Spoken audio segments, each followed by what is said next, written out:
So I bet you're wondering why we have all these tools laid out here. Well, we're going to show you how to install a easy upper torque box kit in a Fox Body Mustang. We wanted to go over what tools you could potentially need, what you'll use.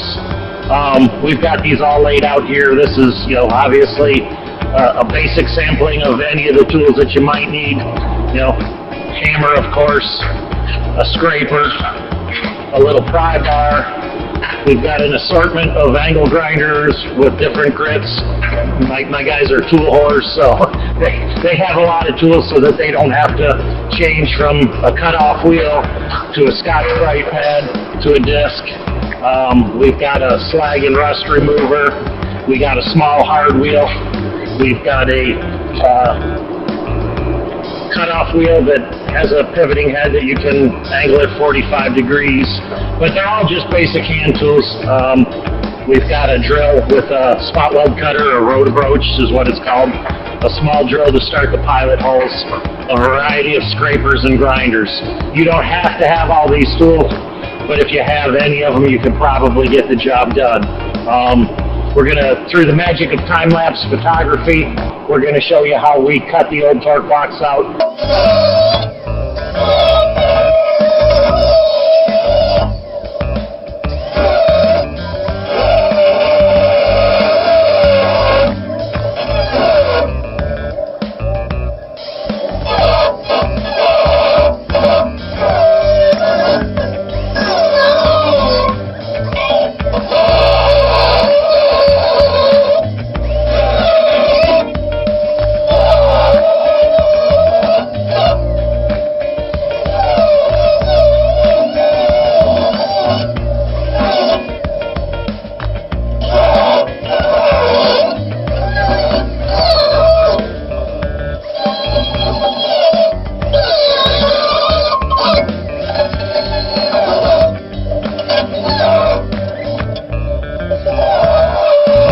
Now that we've got all the major cutting done, I want to show you what's going on here.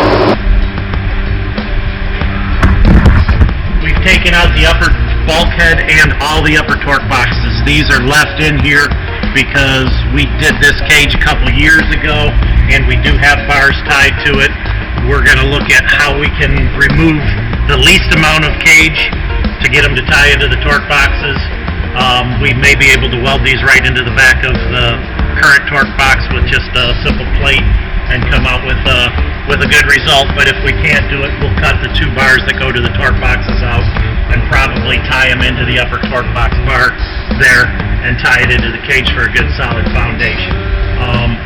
We're going to let Frank take it from here. Obviously, we're going to do the time-lapse photography, and you'll see that these, where he cut all the old spot welds off and stuff like that, it's a really tight fit, so he may have to massage some high spots on the frame rail with a hammer to get everything to fit up in there nice and snug and get it in there square. But Frank's going to take it from here and do the install, and then we'll come back and talk to you about what we did.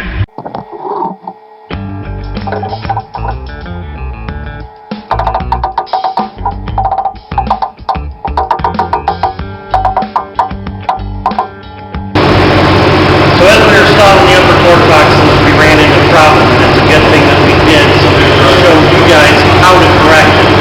We know our jig is square, we know our parts are square. This is a 30-year-old car.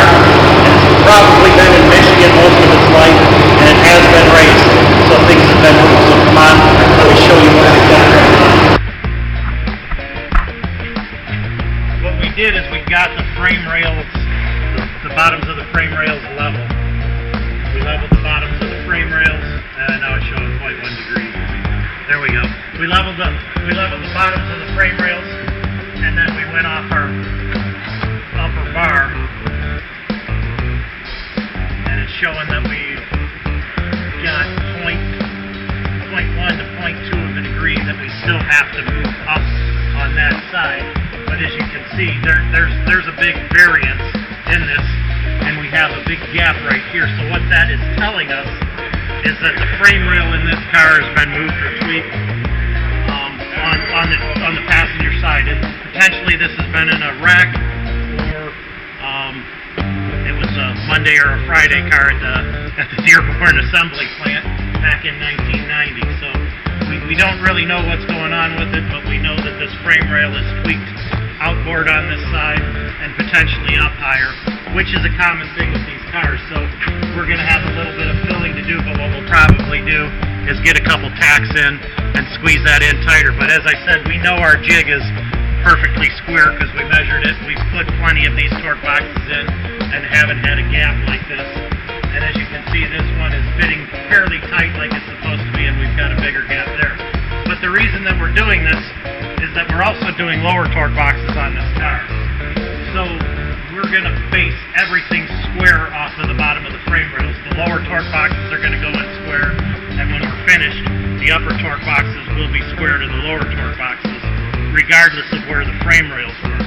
So we do have some corrections to make, and we're going to show you as it goes along, but more than likely somebody out there that's installing these is going to run into this type of a problem. You're going to have to do a little massaging. This is fitting in fairly tight right now. and Brian Wolf's over there working on the Godzilla horse. This is fitting in fairly tight, and we're having to move it hard. As I said earlier, these are going to come out good. We can probably weld the backside of them in and not to have to change any bars in the car. It'll work out really good for us. But I wanted to give you guys a good view of the problem that you may have while installing these. Like I said, these cars were built in an 80-year-old factory in the late 80s, early 90s. The way they fixtured the car, I've been to the plant many times when they were building the Mustangs. The cars were fixtured and built off of one side, and as they roll down the line, the build tolerances are plus or minus a half inch. And either this frame rail went in wrong, or the car had been raced and things had been moved, or potentially it had been in a wreck at some point in its life and repaired. You can see that it's had some subframe connectors welded in, and those welds aren't very pretty at all. So there's a lot of things that are going on. Michigan car, we've got a little bit of rust, and where brackets removed. We did the cage in that car, but somebody else did a lot of work on this car previous to us getting it and working on it. But we'll get her squared around.